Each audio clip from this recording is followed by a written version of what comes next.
2020년에 코로나19지만 실질적으로 우리가 느낀 거는 2020년 한 2월쯤이잖아요. 그때 이제 코로나로 인한 첫 사망자가 나오고 뭐 무슨 집단 종교에서 집단 발병을 하고 그러면서 이제 코로나가 일어났는데 경영이 좀 어려워졌어요. 그래서 2021년 2월에 제가 이제 회사에서 퇴직을 하고 저는 이제 근로소득자에서 사직을 하고 나와서 이제 저는 또 이제 배당 소득이 있기 때문에 배당 소득만을 이제 받으면서 집에서 이제 출근하지 않고 있을 수가 있었어요. 근데 이제 그리고 2021년 이제 3월에 한 16일 정도를 아까 말씀드린 대로 자고 마시고 아무 음식도 먹지 않고 자고 마시고를 했어요. 한 16일쯤 됐는데 이제 저희 집사람은 공무원인데 이제 퇴근을 한 거예요. 그래서 퇴근을 해서 한 저녁 6시쯤 됐어요. 저희 집사람은 이제 학교에 교사로 있기 때문에 퇴근이 5시거든요. 그래서 이제 집에 왔는데 이제 저를 깨운 거죠. 저는 팬티만 입고 침대에서 자고 있었어요. 술 마시다가. 깨는데 일어나 보니까 경찰 2명이 있는 거예요. 경찰 뒤에 떡대가 좋은 남자 둘이 또 있는 거예요. 그러니까 EMS라고 그래서 그 응급 이송 구조단인가? 뭐 하여튼 그 친구들이 있고 그 뒤에 저희 집사람이 조그만 강아지를 안고 있는 거예요. 그래서 경찰이 저희가 차에 사모님께서 병원으로 옮겨달라는 요청을 하셨습니다. 어떻게 저희가 차에 태워드릴까요? 아니면 스스로 타시겠습니까? 그래서 추리닝 바지를 입고 양말도 신지 못하고 운동화를 신고 질질 끌고 제가 스스로 올라탔습니다. 그래서 이제 경기도 의왕에 있는 그 병원으로 이제 가는데 가다 보니까 핸드폰 배터리가 9%가 남아 있었어요. 근데 이게 잘못하다가 이게 아무래도 병원에 가는 것 같은 거예요. 이제 그래서 이제 아들에게 전화를 해서 아들, 딸은 저희 이제 전부 다 서울에서 이제 결혼을 안 했고 각자 이제 살고 있는데 아들한테 전화를 한 거예요. 엄마가 아무래도 아버지를 이상한 데로 데려가는 것 같다. 병원에 가는 것 같은데, 아빠는 억울하다. 난 알코올 중독 술을 많이 마시기는 하지만 병원에 그 정신병원에 내가 붙잡혀갈 정도로 내 사회적으로 뭐 문제가 있는 것도 아니고 기물을 부수는 것도 아니고 누구를 두드려 패는 것도 아니고 그냥 혼자 술 먹고 혼자 자기 연민에 빠져서 진짜 그냥 혼자 그냥 고독하고 우울하고 그렇게 하는 건데 너무 억울하다. 그랬더니 아들이 그냥 뭐 말대꾸가 근데 그 친구가 별로 또 말도 없는 아이예요. 그래서 그런가 보다 했는데 배터리가 나간 거예요.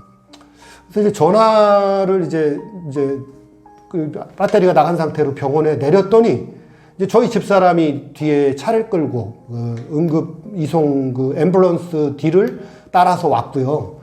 도착을 했더니 우리 아들이 와 있는 거예요. 그러니까 저는 몰랐는데 강제 입원은 가족 2명이 배우자나 직계 존비속 2명이 동의를 해야 입원을 할 수가 있는 거예요. 그러니까 아들하고 저희 집사람이 동의를 했기 때문에 제가 강제 입원이 될 수가 있었던 거죠. 그래서 배신감을 확 느꼈어요. 아들하고 아까 전화할 때는 이 친구가 뭐 말대꾸도 안 하고 그냥 듣기만 하더니 결국은 니한테도 난 버림받았구나 하는 마음으로 의사 면담하고 이렇게 그 7층 병동으로 이제 거의 정신병원이기 때문에 끌려가다시피 하는데 너무너무 참담했습니다. 그때 심정은 너무너무 참담했습니다. 내가 이 정도로 싸구려 취급을 받아도 되는지에 대한 너무너무 참담했습니다. 정말. 그다음에 아내와 아들에 대한 적개심이 가만두지 않겠다라는 그 적개심이 막 부글부글 끓어오는 상태로 이제 입원이 됐죠.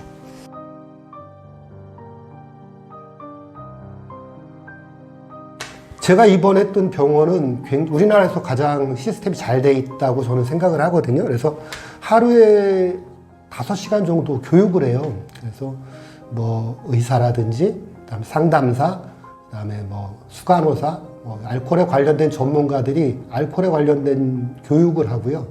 그다음에 토요일 날은 숙제를 줘서 숙제 뭐 일기를 쓴다든지 아니면 또 뭐 뭐에 대해서 검토한 자료를 레포트를 내라고 해요. 그러면 또 이제 5시간 정도는 수업을 받아도 나머지는 좀 시간이 많이 있어요. 병원은 뭐 거의 누워서 있는 사람들도 많기 때문에. 그래서 이제 그때 이제 또 들어가서 책을 샀어요. 이제 교도소 가면 영치금이라는 게 있잖아요. 병원에서도 저희 집사람이 10만 원을 넣어주고 이제 집으로 간 거예요. 10만 원으로 이제 사람들은 담배도 사 피고 뭐 아니면 커피도 일회용 커피도 사서 마시고 이제 이랬는데 저는 담배를 9년 전에 끊었거든요. 그래서 담배도 끊은 계기가 담배라도 끊어야 집사람한테 술 먹는 거를 좀 인정받고 줄 수 있다는 생각에 담배도 30년 넘게 피다가 끊었거든요. 근데 이제 그러고 나서 교육을 받고 그 다음에 책을 사서 그 10만 원 넣어준 거에 6만 원을 가지고 이제 책을 샀어요. 그래서 책을 사서 책을 쫙 다 보니까 제가 알코올 중독자가 맞고 그다음에 진작 와서 치료받았어야 되는데 이제 와서 그동안 집안 가족들이나 다른 사람들한테 제가 너무 폐악질을 두드려 패지는 않았지만 말로 입힌 상처는 말도 못하게 입혔거든요. 가족뿐이 아니고 회사 직원들이나 이런 사람들한테. 그래서 진작 와서 치료를 받았어야 되는데 하고 그때 이제 알코올 중독자라는 걸 제가 인정하게 됐습니다.